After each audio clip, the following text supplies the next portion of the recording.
must have been a hit, Eric, because while you're seeing the background, the financial background is important. The fact that he's passed away, that you don't have the opportunity to, get more money out of him, so to speak. It has to be a hit, no? You know what?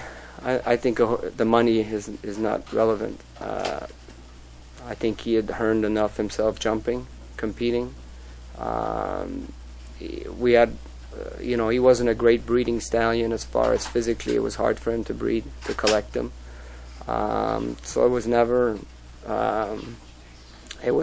what a normal European stallion, as competitive as he was, would breed. I mean, some horses would breed 100 mare a year or something like that. He couldn't physically do that. He was a small horse. He was built a little bit different. It was too difficult for him to do that. It's something that we had planned on doing once he was retired. But it's, I think the financial loss is not even in his thoughts. How much did he earn in his lifetime, do you know?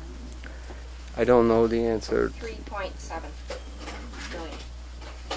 Do you know how many miles he traveled in his lifetime? Someone suggested well, the most traveled horse. Yeah, for sure, because of where he was living at the beginning of his career. He was based here in Toronto, so every show I went to Europe, he left from here. And then as he moved to Europe, he then traveled throughout Europe. But it's a horse that loves traveling. There's a little bit of a funny story. In Florida is the only, in our winter equestrian circuit, there's some great prize money, but is the only venue that he jumped terrible.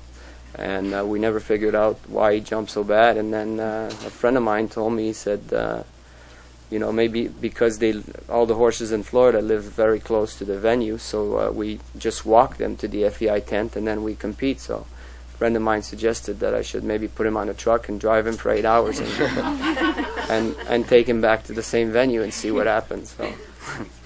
So it's a horse that loves traveling and always arrive in great shape. Eric, do you keep a tally over the years how many wins you might have had with him? It's not how many wins. He's had many wins, but it's, like I think of Grand Prix like Rome, La Bolle. It's never been won by a Canadian.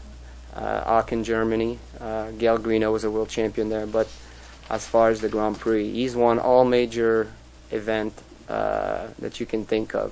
Geneva Grand Prix, CN twice. I think he did 5 Nations Cup in Calgary and at the Master and was double clear every time.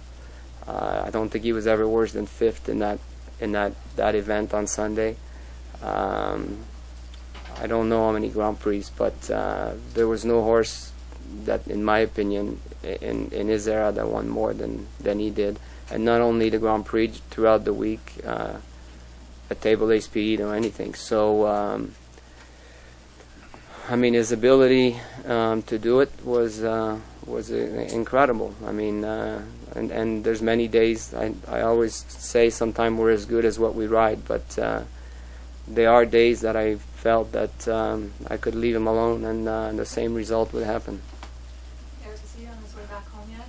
And I'm just wondering if he'll be laid to rest at your farm? No, I believe he was cremated, yeah. For the reason that we could not take him back. And do you have anything to say to the fans out there that are mourning and doing tributes?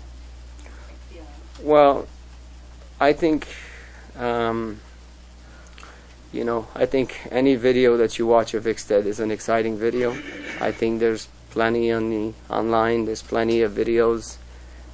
Maybe in the future, maybe a CD with his greatest moment can be made. I hope so, actually. I think it was a very exciting horse to watch, and I think whoever is sad or about their day that has to do with horses or something, they should watch an Hickstead video, because it sure works for me, and I'm sure it works for everybody. Okay, great. Thank you very much. Eric, I'm going to make a prediction. Gold in London, everyone. I'd like to say one more thing. This will probably be the hardest thing for me to say, but I really want to thank everybody that participated in Hickstead's career, all the staff that took care of him, all the riders that rode him over the years, all the veterinarian that took care of him, all the people that were involved in shipping him around the world, blacksmith, anyone that had anything to do with Hickstead. They all made a big difference, and I want to thank them very much. Yeah, that's it. Thank you.